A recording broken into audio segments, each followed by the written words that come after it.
आज के लेक्चर में हम एक थ्योरम प्रूव करने जा रहे हैं। ये थ्योरम क्या चीज़ है बाद में पढ़ेंगे। पहले ये थ्योरम क्यों बना है, किस लिए बना है, इस चीज़ को देखने के लिए ज़रा हम एक छोटी सी एग्जांपल देखते हैं। हम लोग कॉम्बिनेशंस और परम्यूटेशन से वाकफ़कार हैं, ठीक है जी। इनके फार्मूलों का भी हमें पता है। परम्यूटेशन क्या होती है भला?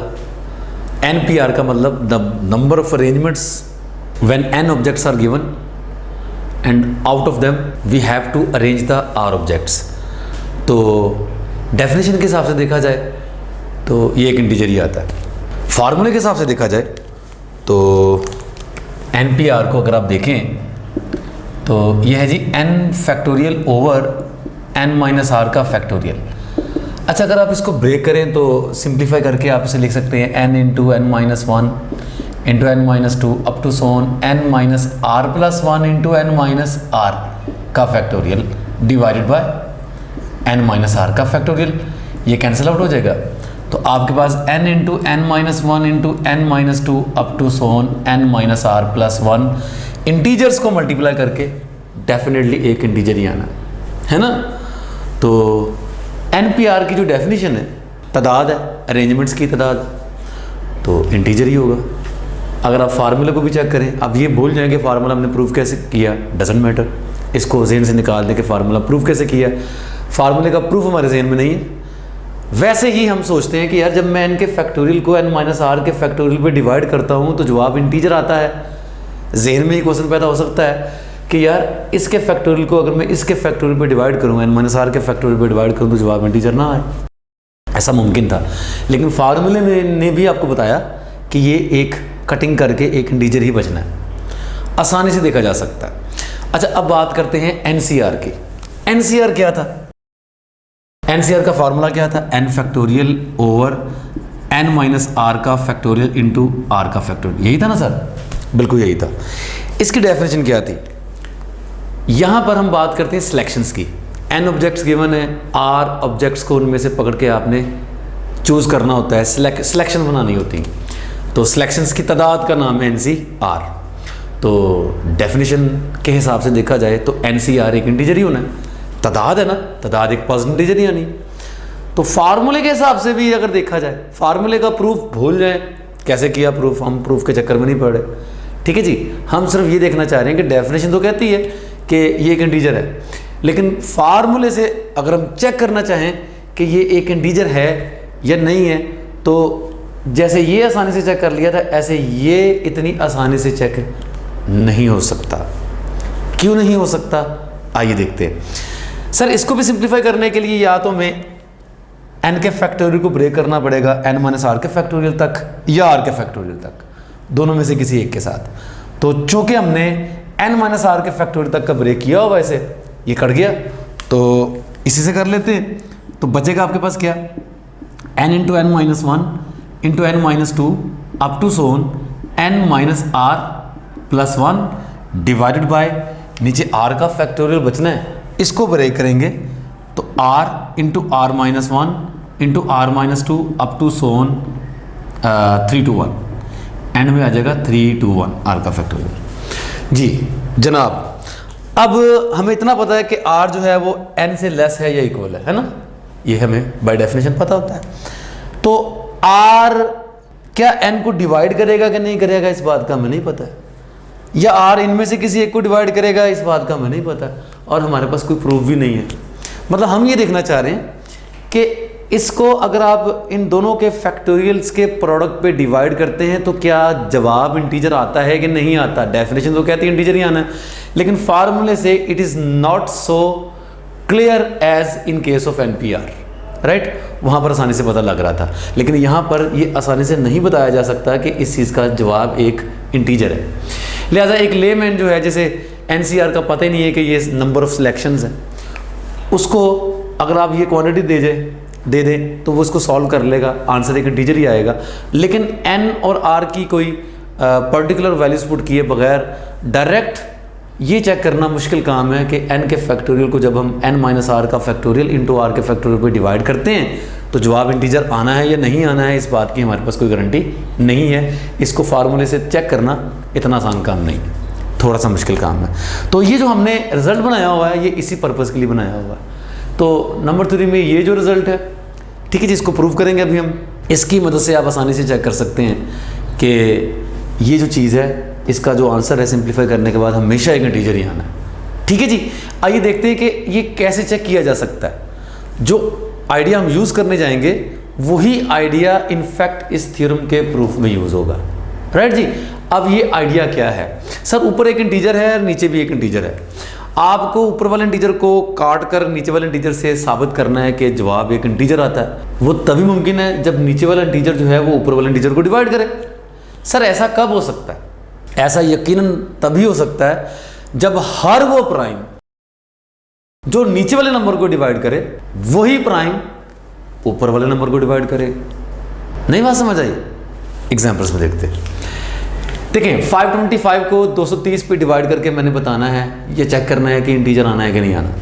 तो मैंने क्या किया, 525 के फैक्टर बना लिए, 5 स्क्वायर इंटू 3 इंटू 7, राइट।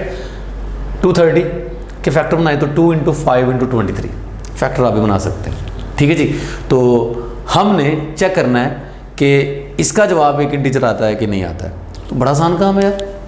नीचे 2 की पावर 1 है, यानी एक प्राइम नीचे 2 पड़ा हुआ है। सर ये प्राइम ऊपर देखें है ही नहीं ना है, तो इसका मतलब ये जो ऊपर वाला नंबर है ये तो 2 पे डिविजिबल ही नहीं है। क्या ख्याल है आपका? नहीं ना डिविजिबल। तो इसका मतलब ये हो गया कि ये जो 525 ओवर 230 जो है 230 जो कि 525 को डिवाइड नहीं करता, इसका मतलब ये है कि 525 को 230 पे डिवाइड करके एक इंटीजर नहीं आने वाला। सिंपल। कब होगा ऐसा कि ऊपर वाले नंबर को नीचे वाले नंबर पे डिवाइड करके एक इंटीजर है?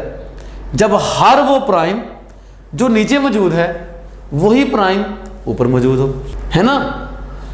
जैसा कि यहाँ पर 525 ओवर 35 के फैक्टर बनाए तो 5 इंटू 7 है। नीचे प्राइम की पावर यानी 5 अगर प्राइम है तो उसकी पावर 1 है, ऊपर पावर कितनी है 2। तो इसको कैंसिल आउट किया जा सकता है ना। काटने के बाद ऊपर एक 5 बच जाएगा, 7 दोनों की पावर सेम है, ये भी कर देंगे, और ऊपर 3 एक बच जाएगा। तो काटने के बाद 15 आता है। राइट जी, तो एक इंटीजर है। तो हमें पता चल गया कि 525 को 35 पे डिवाइड करके एक इंटीजर आता है।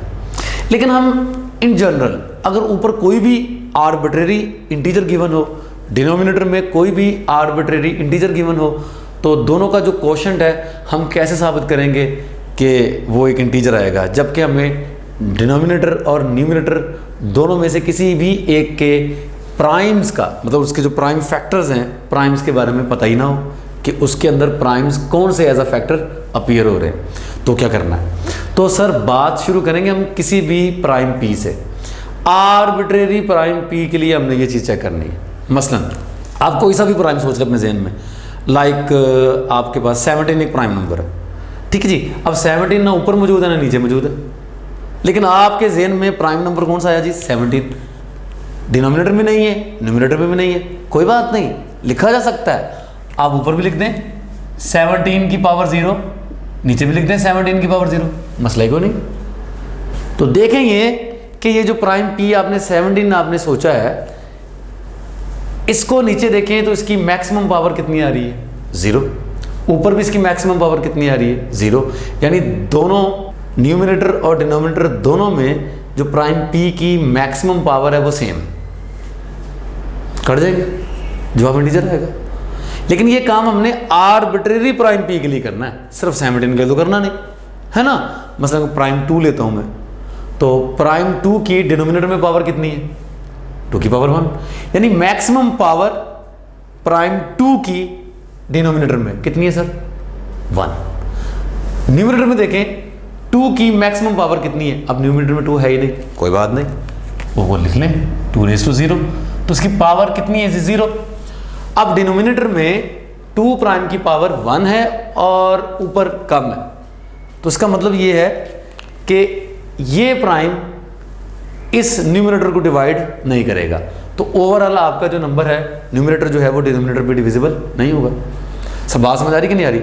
तो मतलब मैं ये कहना चाह रहा हूँ कि अगर आपने ये काम करना है कि एक इंटीजर को दूसरे इंटीजर पे डिवाइड करके जवाब इंटीजर चेक करना है कि इंटीजर आता है कि नहीं आता, यानी डिनोमिनेटर जो है वो न्यूमिनेटर को डिवाइड कर रहा है कि नहीं कर रहा इन इंटीजर्स, तो हम क्या किया करेंगे, किसी भी आर्बिट्रेरी प्राइम p के लिए चेक किया करेंगे कि डिनोमिनेटर में जो उस प्राइम p की लार्जेस्ट पावर है, ठीक है जी, वो न्यूमिनेटर में मौजूद उसी प्राइम p की लार्जेस्ट पावर से लेस और इक्वल होनी चाहिए।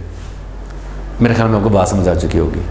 मतलब हमने ये साबित करना है कि ये जो नंबर है n फैक्टोरियल और नीचे जो नंबर्स हैं n1, n2, n3 up to n k, इनके इंडिविजुअल फैक्टोरियल्स का प्रोडक्ट है। हमने साबित करना है कि ये जो नंबर है इस नंबर पे डिवाइड करके जवाब एक इंटीजर देगा। तो क्या करना पड़ेगा मुझे? सर मुझे एक आर्बिट्रेरी प्राइम p से बात अपनी शुरू करनी होगी। Let p be any arbitrary prime number, ठीक है, जो आपके माइंड में आ सकता है, ठीक है जी। तो उस प्राइम के लिए उस प्राइम p की जो लार्जेस्ट पावर होगी डिनोमिनेटर में, वो लेस और इक्वल होनी चाहिए किससे? न्यूमिनेटर में मौजूद उसी प्राइम की लार्जेस्ट पावर से। यानी नीचे उस प्राइम की पावर 3 आ रही है मैक्सिमम, ऊपर उस प्राइम की पावर 2 आ रही है मैक्सिमम। तो 2 प्राइम की पावर जो 2 है, 2 पावर के साथ वो प्राइम कट जाएगा, लेकिन नीचे एक बच जाएगा। अब नीचे वाला एक प्राइम जो होगा वो कभी भी उसको कैंसिल आउट नहीं कर पाएगा, क्योंकि ऊपर प्राइम तो खत्म हो चुके हैं, है ना। तो कभी भी नीचे वाला नंबर ऊपर वाले नंबर को डिवाइड नहीं करेगा, यानी कि इनका आंसर जो है एक इंटीजर नहीं आएगा। बात समझ आ रही है आपको? तो क्या करना है भला? किसी भी आर्बिट्रेरी प्राइम p से p के लिए हमने क्या शो करना है भला? कि डिनोमिनेटर में मौजूद उस प्राइम की जो लार्जेस्ट पावर है वो लेस और इक्वल होनी चाहिए किससे भला? न्यूमिनेटर में मौजूद उस प्राइम की लार्जेस्ट पावर के लिए। और ये काम किसी एक प्राइम के लिए नहीं करना, किसी आर्बिट्रेरी प्राइम के लिए करना है, यानी इन जनरल को प्राइम लेना है, उसके लिए हमने ये काम करना है। राइट जी, उम्मीद है कि आपको इस बात की समझ आ चुकी होगी। यही आइडिया लेकर हमने इस रिजल्ट को प्रूव करना है जी। तो सर आइए इस रिजल्ट को प्रूव करते हैं। अब बात मैं आपको समझा चुका हूँ, हमें बात शुरू करनी है आर्बिट्रेरी प्राइम p से। Let p be arbitrary prime, right.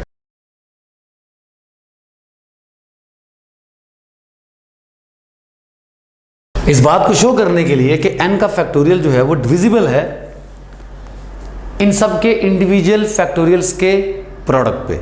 अच्छा, ये मैं बताना भूल गया कि ये जो इंटीजर्स हैं जिनका फैक्टोरियल नीचे लिया हुआ है, इनका सम n के बराबर है। n1, n2 up to n k जितने भी इंटीजर्स हैं सारे के सारे पॉजिटिव इंटीजर्स हैं। n1 से लेकर n k इन तमाम इंटीजर्स का सम n के बराबर है, ठीक है जी। ये ज़रूरी है इसके लिए। तो इनके लिए आपको शो करना है कि n फैक्टोरियल डिविजिबल है इन सब के फैक्टोरियल्स के प्रोडक्ट पे। यानी n फैक्टोरियल जब आप डिवाइड करें इन फैक्टोरियल्स के प्रोडक्ट पे तो आंसर एक इंटीजर आता है। उसके लिए मैंने p क्या किया, एक कोई भी आर्बिट्रेरी प्राइम है ना। तो इस प्राइम p की जो लार्जेस्ट पावर आपको नजर आएगी इस डिनोमिनेटर में, वो लेस और इक्वल मैंने शो करनी है किससे भला?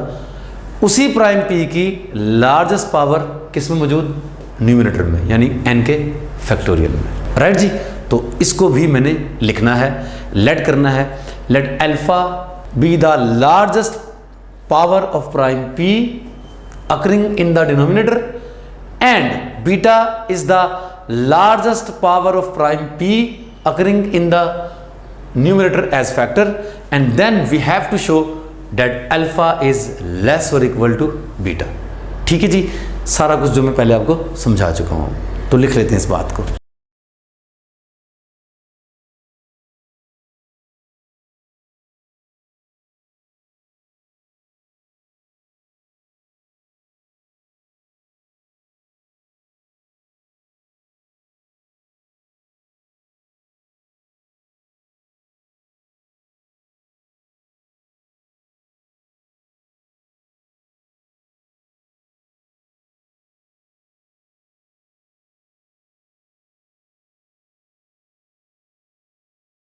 जी, तो हमने लिख दिया कि अल्फ़ा जो है वो लार्जेस्ट पावर है प्राइम p की, जो कि इस प्रोडक्ट में मौजूद है, और जो बीटा है वो लार्जेस्ट पावर है प्राइम p ही की, जो कि n के फैक्टोरियल में मौजूद है। अब ये नंबर n के फैक्टोरियल को डिवाइड कब करेगा, यानी कि n factorial over this number एक इंटीजर कब होगा? इफ़ एंड ओनली जब अल्फ़ा लेस और इक्वल टू बीटा हो, यानी डिनोमिनेटर में मौजूद प्राइम्स p की जो पावर है वो छोटी या बराबर हो न्यूमिनेटर में मौजूद उसी प्राइम p की पावर के, राइट जी, लार्जेस्ट पावर से, ठीक है जी। और ये बात जो हम कर रहे हैं ये आर्बिट्रेरी प्राइम के लिए, ठीक है जी। हमने अल्फ़ा को लेस और इक्वल टू बीटा शो करना, राइट जी। तो हम अल्फ़ा को कंसिडर करेंगे। अल्फ़ा को हमने कंसिडर किया, अल्फ़ा क्या है, it is the largest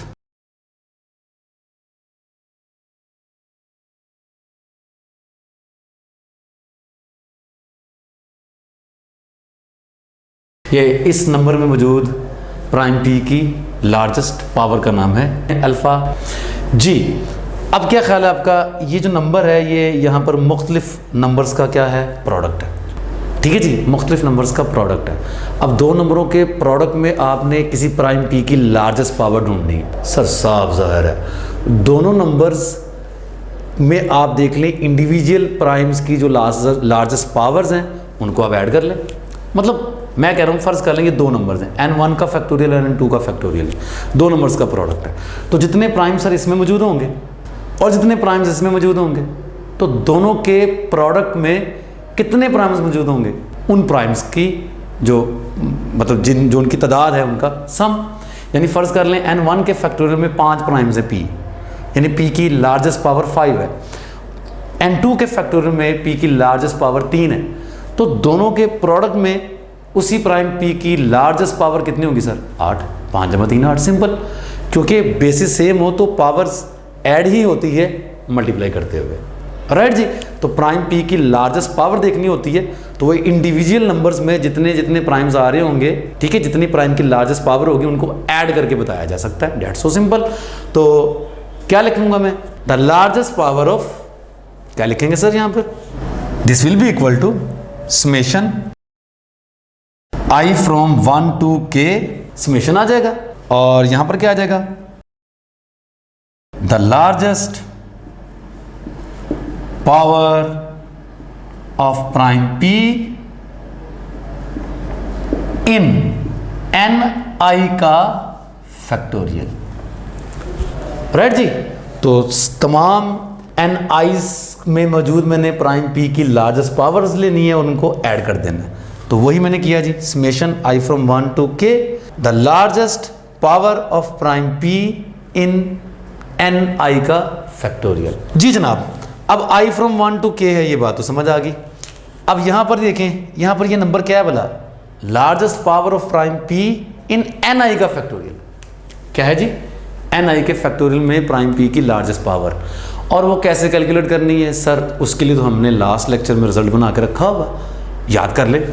factorial को छोड़कर जो नंबर है वो क्या है इस वक्त, ni को हम प्राइम p पे डिवाइड करेंगे, ब्रैकेट नंबर लेंगे, प्लस ni को p के स्क्वायर पे डिवाइड करके ब्रैकेट नंबर लेंगे, प्लस ni को p क्यूब पे डिवाइड करके ब्रैकेट नंबर लेंगे, एंड सो ऑन, राइट जी।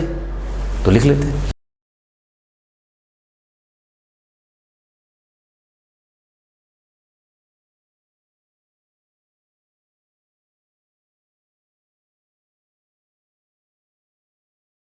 जी जनाब। कितने हैं ये, i फ्रॉम 1 to k है ना। तो i की वैल्यू 1 के लिए क्या बनेगी expression, n1 over p bracket number plus n1 over p square bracket number plus n1 over p cube bracket number plus up to so. इस तरह i की वैल्यू 2 के लिए यहाँ पर n2 आ जाएगा, फिर i की वैल्यू 3 के लिए n3 आ जाएगा, एंड सो ऑन, i की वैल्यू k के लिए nk आ जाएगा। तो असल में आप अगर थोड़ा सा गौर करें तो आप इस सम को लिख सकते हैं, क्या लिख सकते हैं, n1 over p plus n2 over p plus n3 over p plus up to so on nk over p। क्या ख्याल, लिखा जा सकता है ना सर, बिल्कुल लिखा जा सकता है। अच्छा, एक चीज़ आपके माइंड में हो सकता है आपको कंफ्यूज कर रही हो, वो ये कि ये जो सम है इन्फिनिट तो है नहीं, ये तो फाइनाइट सम है। तो n1 में फ़र्ज़ कर लो ये 5 नंबर्स हैं जिनको हमने ऐड करना है, n2 में फ़र्ज़ कर लो ये 10 नंबर्स हैं जिनको हमने ऐड करना है। तो n1 में 5, n2 में 10, तो जब हम इनको ऐड करेंगे तो कोरस्पोंडिंग एंट्रीज को ऐड करना है। अब बिल्कुल कोरस्पोंडिंग एंट्रीज को ऐड करना है। तो उस वक्त जब एक नंबर नॉन ज़ीरो होगा, दूसरा नंबर ज़ीरो होगा, तो उनको ऐड करके डेफिनेटली आपके पास नॉन ज़ीरो नंबर ही आना है, क्योंकि ज़ीरो को जिस नंबर में ऐड किया जाता है वही नंबर आ जाता है। समझ रहे होंगे मैं क्या कहना चाह रहा हूँ आपको। मतलब मैं ऐसा लिख सकता हूँ, यानी क्या लिख दिया मैंने, n1 के लिए मैंने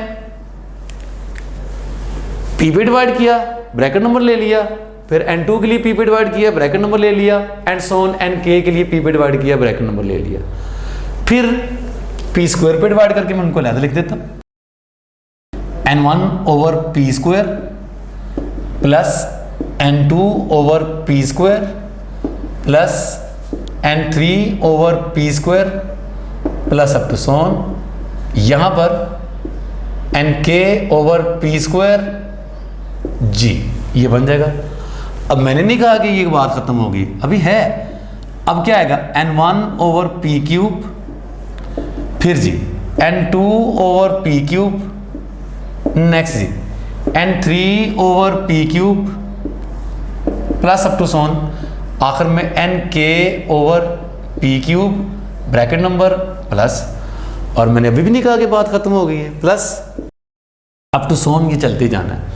यानी नेक्स्ट क्या होगा बोला, n1 ओवर p 4 का bracket number plus n2 over p की पावर 4 का bracket number plus up to so on nk over p की पावर 4 का ब्रैकेट नंबर प्लस फिर p की पावर 4 के लिए होगा, फिर p की पावर 5 के लिए होगा, एंड सोन। राइट जी।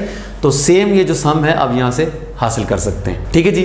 कैसे हासिल कर सकते हैं जी, कॉम्बिनेटिव लॉज लगाकर, डिस्ट्रीब्यूटिव लॉज लगाकर। राइट जी। आपको समझ आ रही है कि रियल नंबर्स में या इंटीजर्स में ये सारे काम हम कर सकते हैं। तो क्या लिखा हुआ है, n1 के लिए, फिर n2 के लिए, फिर n3 के लिए, अप टू सोन nk के लिए सम है, तो मैंने उसको इस तरीके से लिख दिया होगा। ठीक है जी। तो मेरे ख्याल में इस बात की आपको समझ आ चुकी होगी।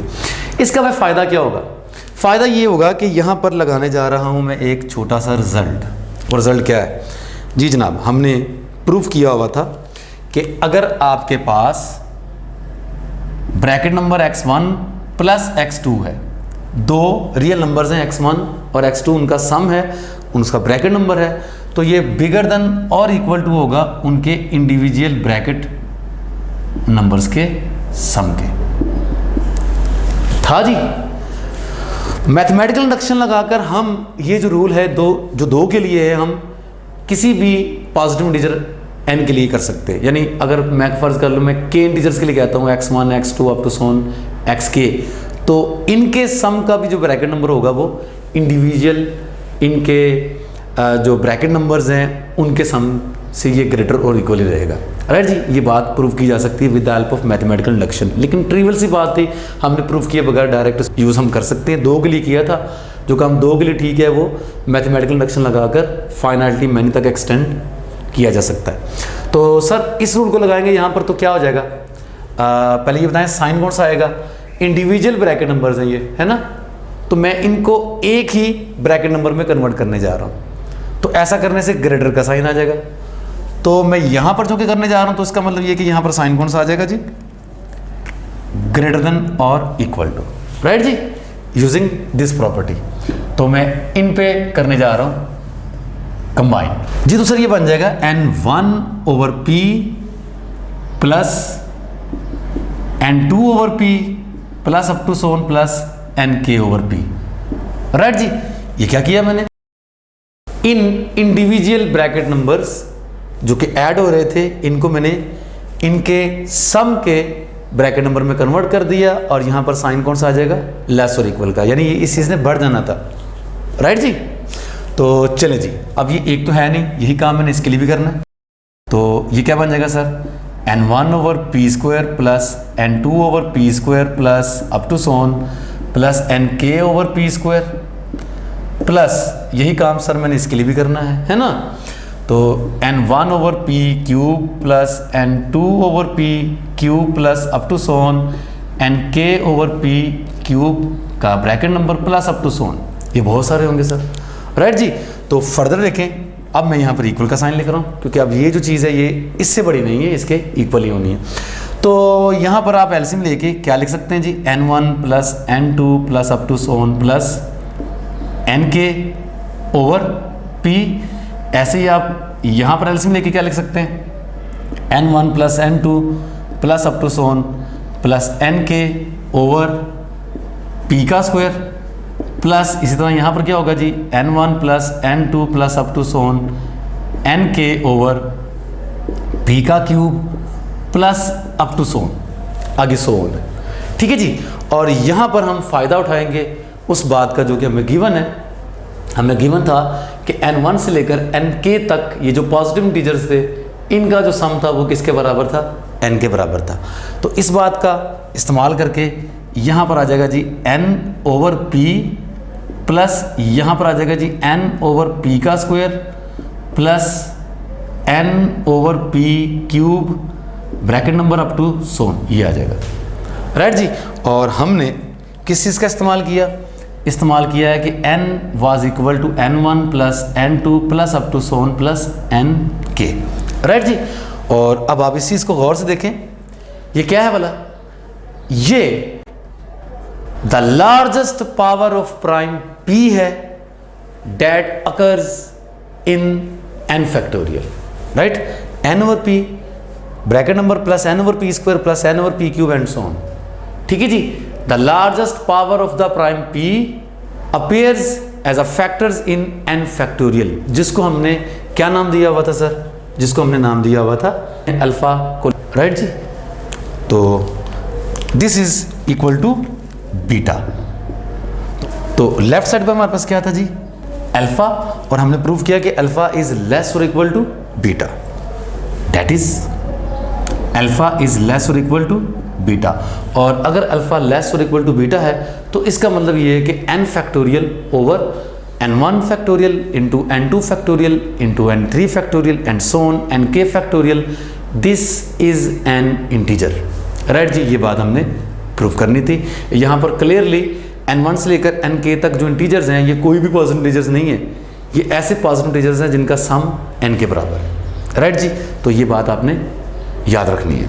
यहाँ पर हम लिख देते हैं कि n factorial over n1 factorial n2 factorial up to so on nk factorial is an integer, जो कि हमने प्रूव करना था जी। तो छोटी सी क्रॉलरी क्या है, ये वही चीज़ है जिस चीज़ से आज का लेक्चर हमने आगाज़ किया था। ठीक है, स्टार्ट किया था कि n के फैक्टोरियल को आपने n minus R factorial into R factorial पे डिवाइड करना, यानी NCR जो है ये एक इंटीजर क्यों।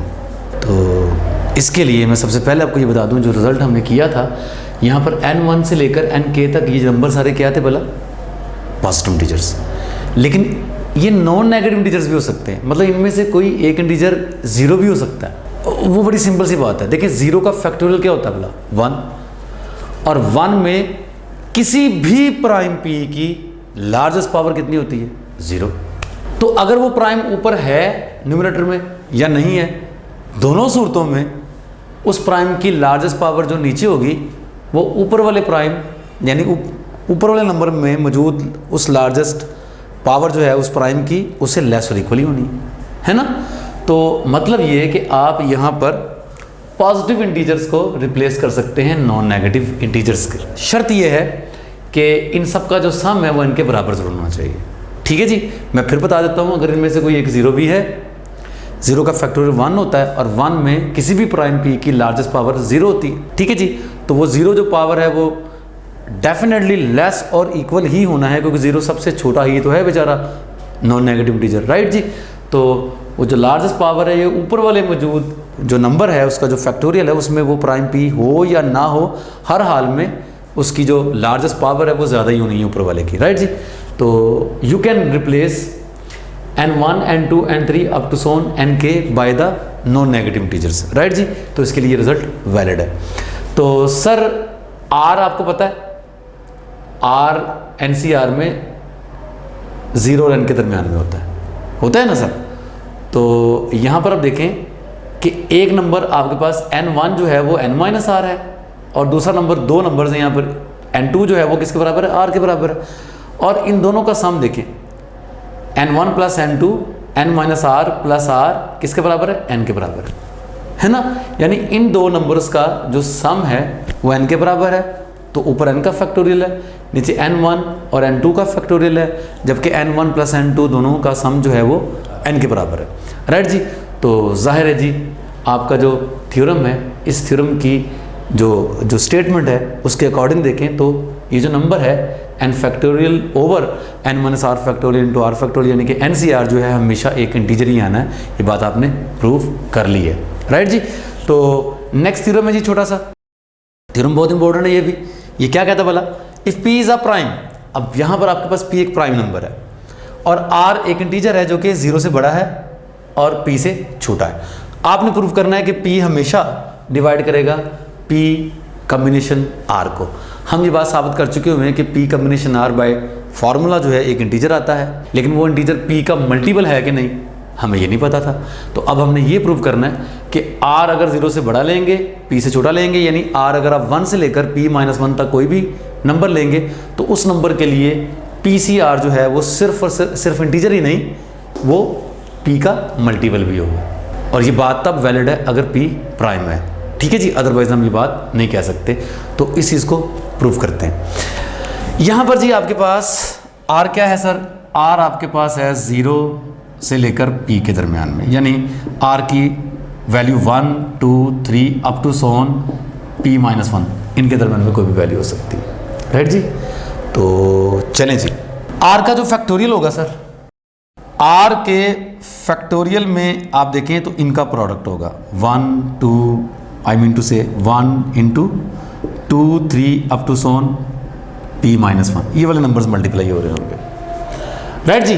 तो जब आप r के फैक्टोरियल में प्राइम p की लार्जेस्ट पावर को देखेंगे तो क्या मिलेगा आपको, r आपका 1 से लेकर p माइनस 1 तक के दरमियान में, p आपको गिवन है कि ये क्या है, p एक प्राइम नंबर है।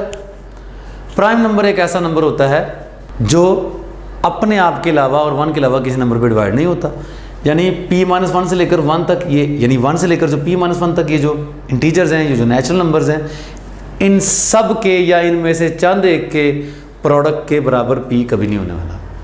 ठीक है जी। तो क्या होगा सर, r के फैक्टोरियल में प्राइम p की लार्जेस्ट पावर कितनी होनी है sir, prime p prime number है, तो मैं अभी बता चुका हूँ 1 से लेकर p माइनस 1 तक के जो नंबर्स हैं, इनमें से या इनमें से चंद एक के प्रोडक्ट के बराबर कभी भी p नहीं होने वाला, क्योंकि p प्राइम है। तो r के फैक्टोरियल में p की लार्जेस्ट पावर कितनी होगी, 0। राइट जी, लिख लेते हैं,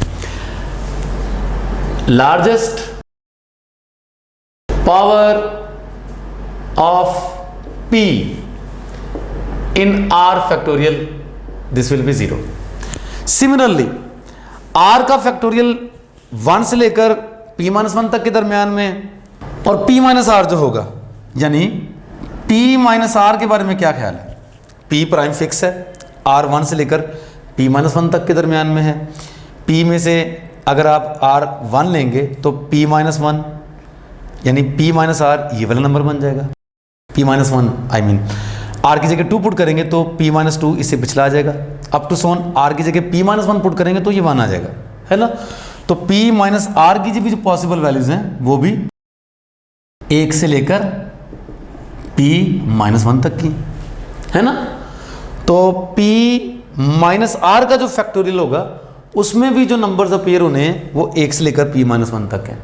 तो p माइनस r के फैक्टोरियल में भी जो p की लार्जेस्ट पावर होनी है वो कितनी होनी है सर, 0, है ना। तो largest power of p in p minus r के फैक्टोरियल में ये भी कितनी है सर, 0। तो सर दोनों के प्रोडक्ट में भी जाहिर है, इसमें भी p की लार्जेस्ट पावर 0 है, इसमें भी p की लार्जेस्ट पावर 0 है, यानी इस प्रोडक्ट में भी p नहीं आ रहा, इस प्रोडक्ट में भी p नहीं आ रहा, p प्राइम है, p अपने से छोटे 2 या 2 से ज़्यादा नेचुरल नंबर्स के प्रोडक्ट के तौर पर नहीं लिखा जा सकता, p प्राइम नंबर है।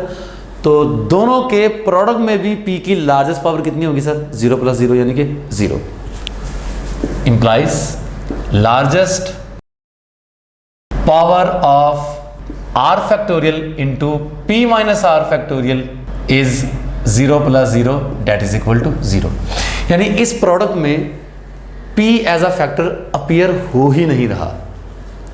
राइट जी। अब हम बात करते हैं p के फैक्टोरियल की।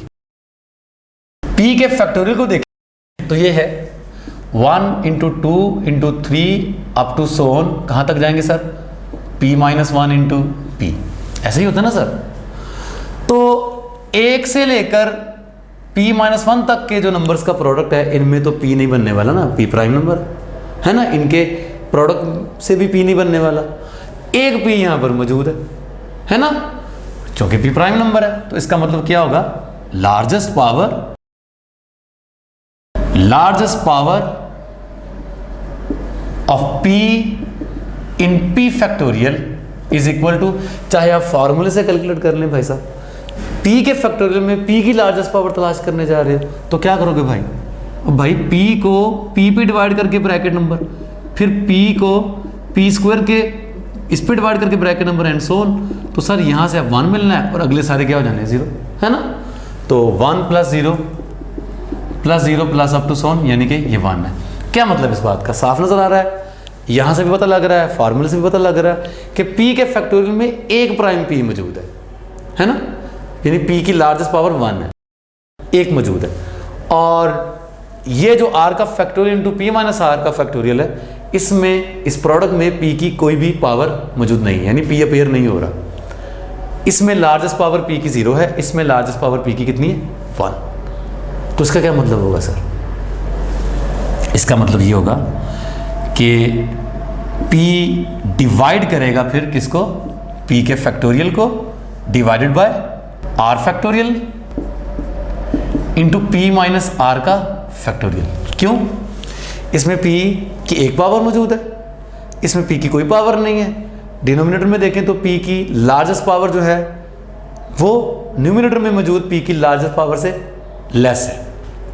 ठीक है जी, एक P यहाँ से अल्टीमेटली आपको मिलना ही मिलना है, यानी इस P के फैक्टोरियल को जब आप इस प्रोडक्ट पे डिवाइड करोगे तो रिजल्ट और जो मर्जी आए, वो जो नंबर होगा वो P का मल्टीपल लाजमी होना।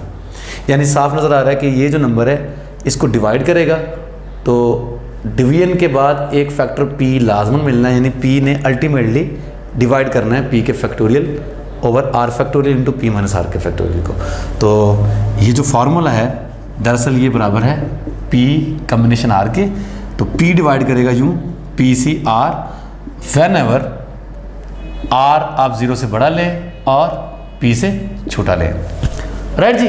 तो PCR जो है वो हर हाल में P पे डिविजिबल ही होना है। अगर आप R को 0 और P के दरमियान में लें, strictly greater than 0 but less than P, और P को कौन सा नंबर लें? प्राइम नंबर लें। सर यहाँ से भी एक क्रॉलरी बनती है, इस रिजल्ट की भी क्रॉलरी है, वेरी नाइस क्रॉलरी। अगर P प्राइम है, ये जो बाइनोमियल थ्योरम है, बाइनोमियल थ्योरम क्या होता है बोला? x प्लस वाई की पावर P। अगर पावर P प्राइम है तो सर ये नंबर किसके बराबर होता है? सर इसमें जो फर्स्ट टर्म होती है वो क्या होती है बोला? x की पावर P, है ना। PC01 होता है, पता है ना आपको। तो फर्स्ट टर्म x की पावर P प्लस इसकी जो लास्ट टर्म होती है ना वो y की पावर P होती है ना। P भी 1 होता है। अब जो दरमियान वाली पावर्स है वो क्या है? वो यकीनन के 2 से लेकर P माइनस 1 तक पावर होगी इसमें। और यहाँ पर क्या आ जाएगा? P कम्बिनेशन K, और यहाँ पर क्या आ जाएगा जी? यहाँ पर आ जाएगा जी x की power P minus K, y की पावर K, राइट जी। आपको बाइनोमियल थ्योरम का पता है। तो कहना ये चाह रहा हूँ कि binomial theorem x plus y की पावर P में फर्स्ट टर्म x की पावर P और लास्ट टर्म y की पावर P होगी। दरमियान वाली टर्म्स यहाँ पर मौजूद हैं। अब इन टर्म्स में जो कोएफिशिएंट्स हैं वो P कॉम्बिनेशन K है, जहाँ पर K जो है वो यहाँ 1 है। ठीक है जी, जो K है वो 1 से लेकर P माइनस 1 तक के दरमियान में। तो इन नंबरों के लिए फिर PC जो होगा डेफिनेटली वे डिविजिबल होगा, किससे बोला? P पे डिविजिबल होगा, जो हमने अभी यहाँ पर प्रूव किया। यानी ये कहना चाह रहा हूँ कि इस बाइनोमियल थ्योरम की अगर P प्राइम है तो बाइनोमियल थ्योरम की जो फर्स्ट टर्म है और जो लास्ट टर्म है, इनको छोड़ते हुए दरमियान वाली जितनी भी टर्म्स है उन तमाम टर्म्स के जो कोएफिशिएंट्स हैं वो P पे डिविजिबल होंगे अगर P प्राइम नंबर है, राइट जी।